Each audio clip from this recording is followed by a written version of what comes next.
Today and Across the Fence, we're visiting the Fleming Museum at the University of Vermont. In addition to a special exhibition of paintings of Vermont life and landscape, you'll see sacred religious objects from the Black Atlantic collection at Duke University.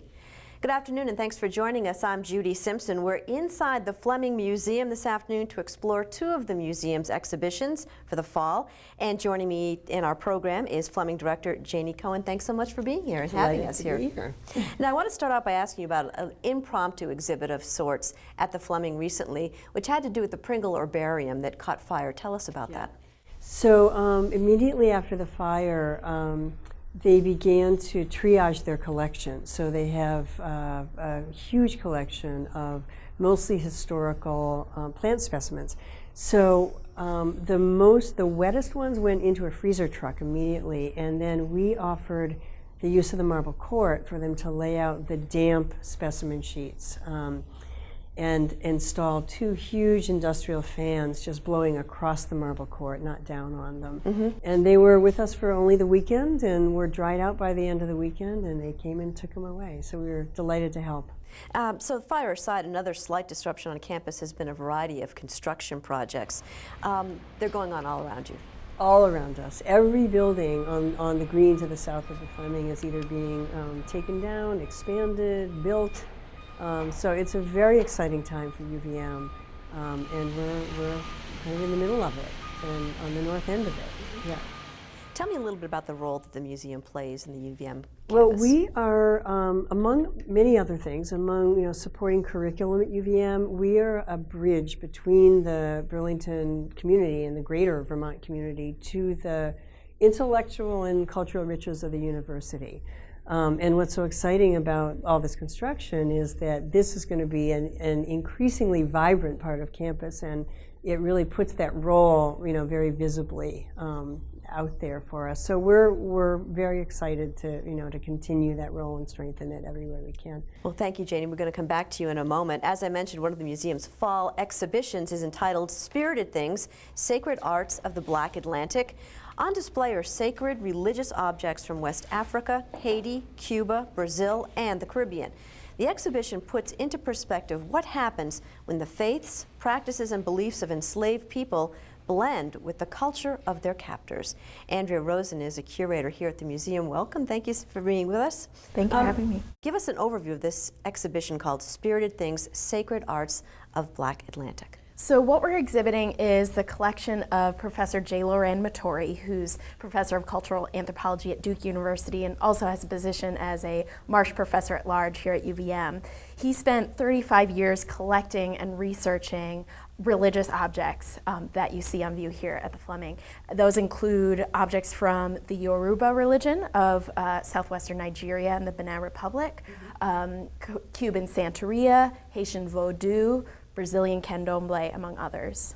And so a word that shows up a lot in this exhibit is fetish. How do you interpret that word in this particular show? Yeah, the fetish is central to some ideas in the show. The fetish was a term used by European merchants encountering West Africans in the early modern period and used sort of as an accusation that the way that they worshipped or valued material objects was somehow wrong.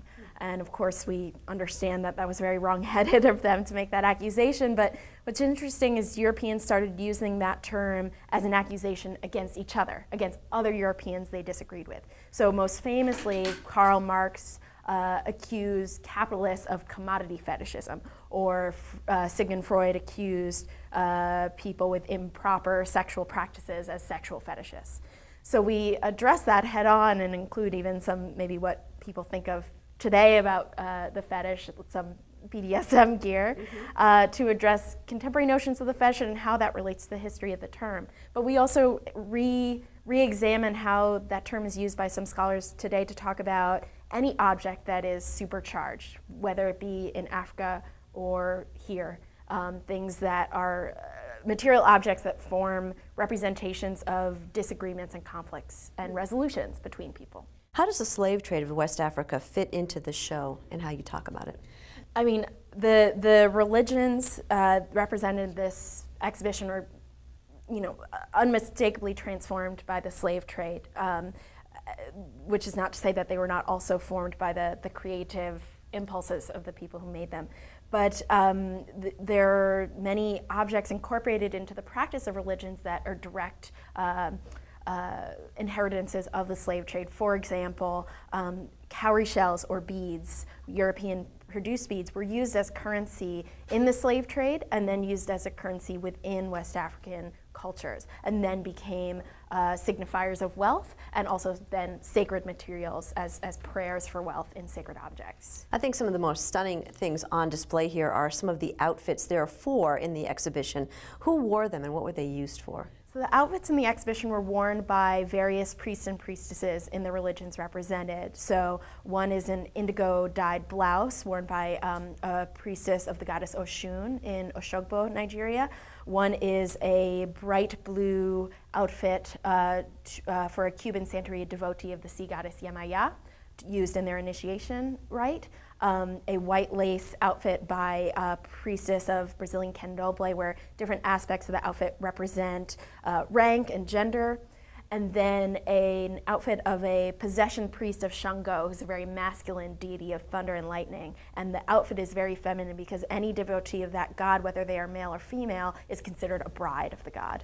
Really? Yes. So there's a lot of really interesting gender dynamics that we explore that are very different from gender dynamics we are familiar with. Interesting. Well, there are several ceremonial crowns as well. What can you tell us about those objects? So not unlike Judaism or Christianity or Islam, many of these religions talk about their gods in terms of royalty. And the priests and priestesses in terms of royalty. So many of the crowns would be worn by a priest or priestess during a possession ritual in which the god mounts the devotee and they wear the crown or other implements sort of indicative of the god who's possessed them. Other crowns are put on all vessels that are consecrated with objects to represent the presence of the god or goddess in an altar within Cuban Santeria or Brazilian Candomblé, and you can see some examples behind me. So you've also got bottles of rum. What's that all about? So the rum is related also to the beads and cowrie shells in terms of being a product of the slave trade. Rum is an industrial liquor produced by sugarcane byproducts, and so is unthinkable before the use of unpaid black labor in the sugar industry. So rum became a pleasurable result of the triangle trade, but also all of the gods of these religions demand rum. So again, that ambivalence of the fetish of something that represents this horrific slave trade then becoming sacred within these religions that formed in part as a result of the slave trade. And so how can visitors honor the gods when they come to this exhibition? So this is an unusual show in that we are asking people, if they so choose, to interact with the gods and goddesses represented here. And they can do that at one of 2 altars. One is a Nigerian Yoruba altar, and one is the Cuban Santeria altar here behind me. And there are mats available for you to roll out and lie sort of prostrate on your stomach to salute the gods. And there are, at the Nigerian altar, a bell, and at the Cuban altar, 2 maracas that you can shake in honoring the gods. And you can also offer a monetary contribution to the gods, which will then, the gods have allowed us to donate to Haitian drummers who will be coming to perform a voodoo ritual. Is there anything for people to be afraid of?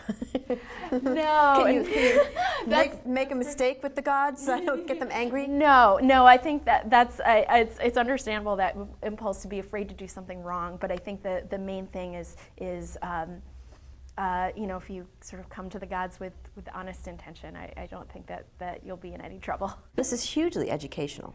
I mean, very unusual. Yes, it really is an unusual show for us, an opportunity to educate people about religions they might not know much about, and to really think about people maybe in a different part of the world, but that you have more in common with than you might expect. The idea is that the conflicts that are represented in these objects are conflicts we're familiar with in our own lives. Well, this exhibition is at the museum through December 15th.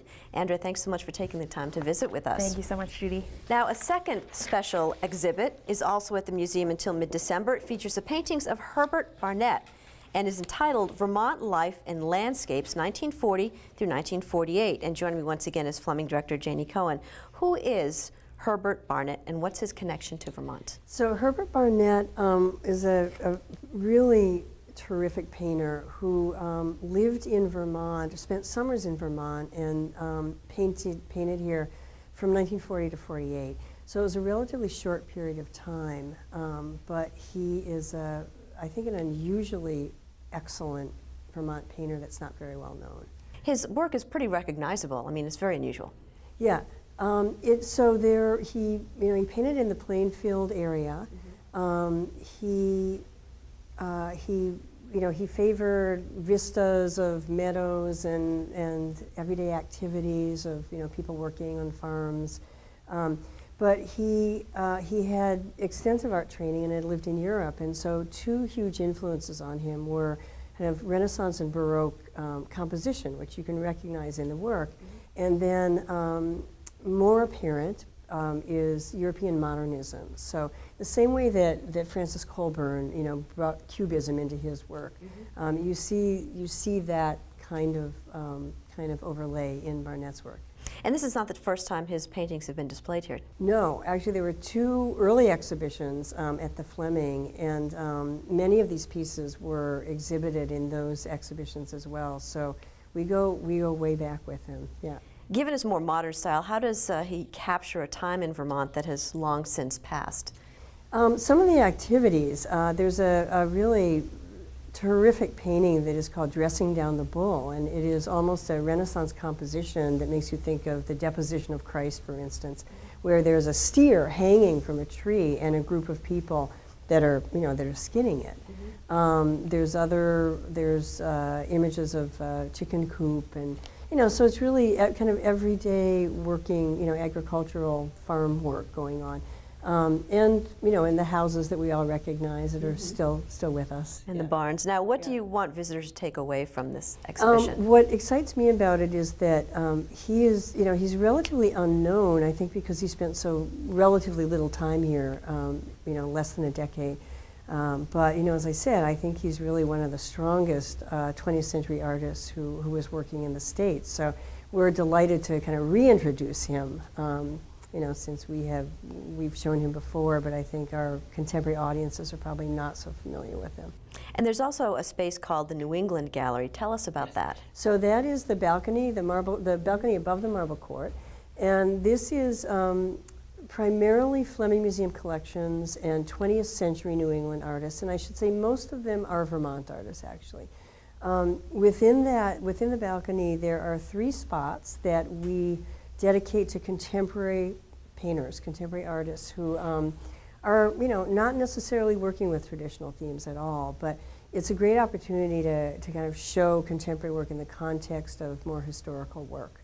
And this year we have Adelaide Tyrrell and Nancy Taplin. We're very excited about showing their work, and Eric Aho with a painting entitled Vow, which we have had for a number of years, and we're thrilled to continue to show that. Obviously, a great opportunity for folks to see some traditional work, and then this great exhibition that we're here with today. Absolutely. Very exciting. We're thrilled to show it. That's wonderful. Well, thank you so much for having us here and hosting us today. Thank you for coming. That's our program for today. I'm Judy Simpson. I'll see you again next time on Across the Fence.